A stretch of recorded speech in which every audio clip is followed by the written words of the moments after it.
Alright, I come on here a lot and I talk about Spotmatics specifically because I really like them. I like the mechanical durability, I like just how time-tested they are, I like how user-friendly they are while still being really competent cameras in of their own right. It's not one that's like necessarily going to hold your hand the whole way, but it's also not too difficult to get a beginner into. And for that reason, I've purchased a lot over the years. I've sold a lot as well. I've held on to some of her parts, this, that, the other. But I have one that is a little bit different for a few reasons, but for starters, it's one that I'm just going to keep. I'm going to pare down all of my collection of Spotmatics, use what I need for parts, and move on from there. But this is one that's just going to be my Spotmatic for the rest of time, so far as that goes. And that is this one here, my Spotmatic SP, and there's a few reasons why this one is it for me in particular. For starters, I am the second owner of this camera, which is something I just think is really cool.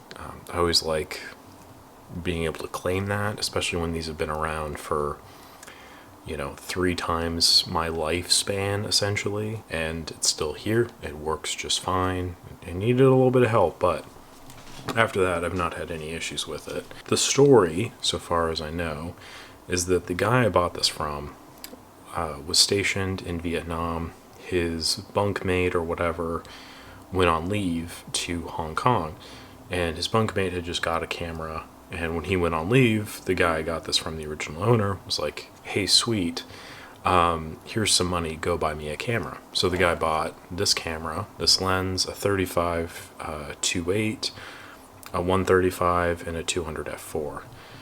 It came back, the guy was like, sick. He shot with it for a number of years, and then it just kind of resided in his closet.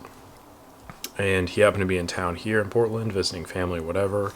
Ended up buying this, and then the ZXM from last week, or MXZ or whatever the hell, the plastic thing. I bought that from him as well. All the lenses, all the manuals, all the original straps and lens casings and all that stuff. And for it being as old as it is, and for being, been to Vietnam and back, like, it is in really great condition. There's minor scuffs here and there, but like the bottom plate completely clean. He didn't feel the need to Dremel his social security number in there. The top is really clean as well. I have done some work to this just to kind of polish it up, and the shutter was a little bit dry, but I'm really stoked about the overall appearance of this anyways. This is the camera that I shot the Harmon Phoenix film through, so I've kind of had it on the channel a bit before, but this is its official introduction. And as you can tell, I've done a little something to it. And that kind of leads to the overall point of today's video. Should you customize your film camera? There's a few different things you can do to customize it, quote unquote customize.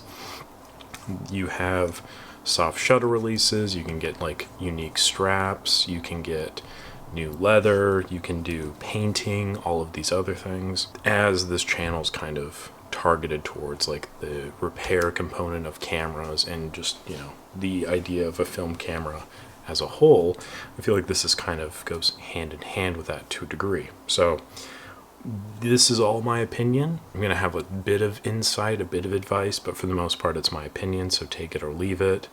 Feel free to share your opinion down below. Always love to hear from you. And also, I think most people watching these videos appreciate different perspectives, so thank you for doing that. As you can tell by the leather, I don't mind, really. I think customizing a camera is completely fine. There are a few things that I want to point out. For one, the soft shutter release thing, I don't really fully get the appeal to that. I've had a few soft shutter releases that have come with cameras that I bought or whatever, but I've never set out to buy a soft shutter release. I think they're fine. I just think sometimes they look a little bit dorky depending on the overall style, and I also think sometimes there's something you said about the predicted travel of this shutter or assembly is supposed to go so far, And I think if you use like the shutter release cable or a soft shutter release or whatever, sometimes that can kind of damage this whole column thing. That I've seen that happen before a few times, and I've seen it more happen on like the Fuji cameras, like the X100s and all the like digital cameras, because they have threading in that for that, because Fuji wants to be like, hey, this is an authentic film experience with a digital camera. People put the soft shutter release on, and that just gives you an added fulcrum to break this and the assembly underneath. And I've seen that happen a lot. So if you have a Fuji camera, I would avoid that myself. Now, the other elements of customization, such as the leather here, as you can tell, I got this like really nice looking deep red leather. I like this a lot. Like, I really love the look of this leather. This is a pre-cut kit that I got on the internet, and that comes in a variety of different colors and all this stuff. I like this one because it's kind of subtle. Like, it's not so obvious that it's a custom thing. It's a darker color, such as the original leather is like a dark black. This is a dark red. It's nice.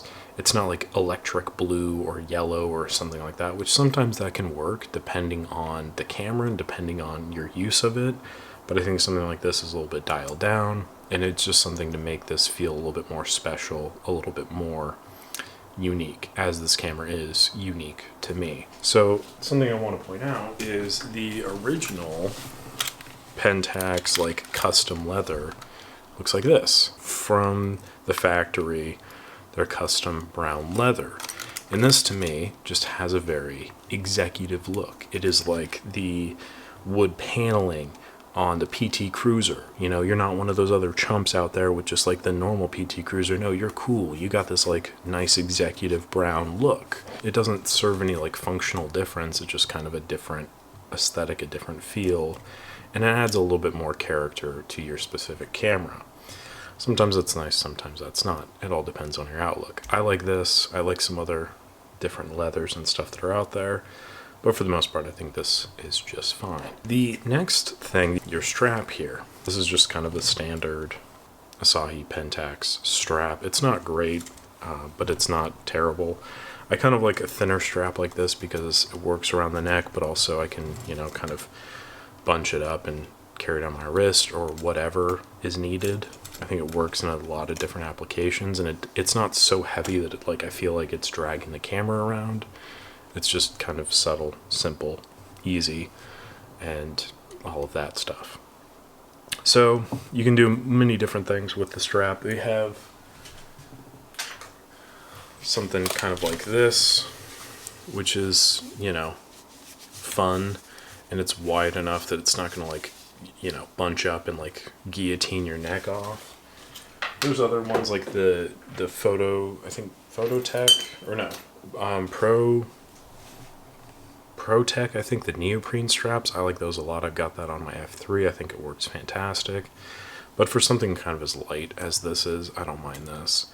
But, you know, there's like the hippie straps and stuff that are like 10, 20 bucks, and I don't know, that's fine too. It kind of depends on your preference and your use case. The warehouse I used to work at, he would include straps with the camera as part of the kit, but it was basically just like a shoelace, and I really hated those. Sometimes we'd get people returning their stuff, and they'd return the strap like still in the original case because they didn't use it. And sometimes I would accidentally just throw it away. And one time he saw me doing that. And like, for context, he got like, I think 10,000 of them for like a couple $100. So they're like not even worth like pennies basically. And I just like kind of threw a couple away. And he was like, "Whoa, why'd you throw that away?" And I was like, "Oh yeah, no, my bad. That was accident. I didn't even realize it." He's like, "No, these are like really good straps." I was like, "Yeah, for sure, man." He's like, "Yeah, they're really good. Like, have you used one?" And I was like, "No." He's like, "Oh, okay. Well, you can buy one." I was like, "Nah, that's okay. I'm good." Anyway, so yeah, some people like those things. I don't personally. Something simple like this, something a little bit wider for a heavier camera, I think works just fine. The neoprene ones I think are premier though, because it's like this like really nice foam. I don't know. But the other caveat to that is over time, people, if you get like a used strap, you kind of can tell on this one, this isn't the cleanest thing in the world, but sometimes the sweat and stuff soaks in there and it gets really nasty. And even if it is like a vintage strap, just get rid of it. Like it's kind of gross if you think about it. You might be able to wash it if you want to, but also just get rid of it. I think that's fine. So moving on to the final part of customization, which is the painting. Now, if you are on Instagram, you've probably seen like painted cameras and this, that, and the other. And like that's cool and all.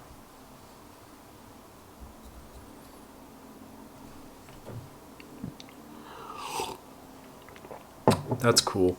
I don't really care too much one way or another. Personal opinion here. I really don't care.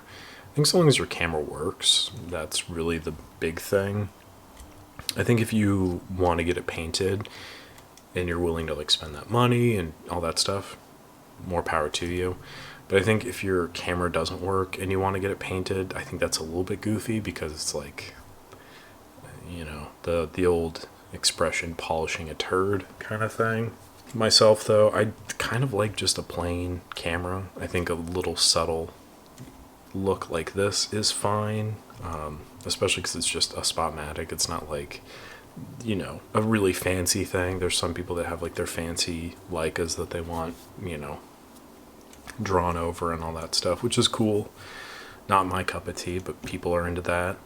I think ultimately something simple boiled down like this is nice, but that's kind of a personal preference thing, and that's kind of where a lot of this customization comes into play, where it's, should you do this, that, the other, up to you completely. I would say the soft shutter release is kind of a moot point though, because I don't know like what level of detail it really adds, but I do know that it, you know, some of them, especially like the bigger ones, can cause more issues as time goes on. So that's it, really. I mean, nothing too much further to get into with camera mods or customizations. I also just wanted to share this camera because I think it looks really good, and I'm really stoked to have it and to be able to use it.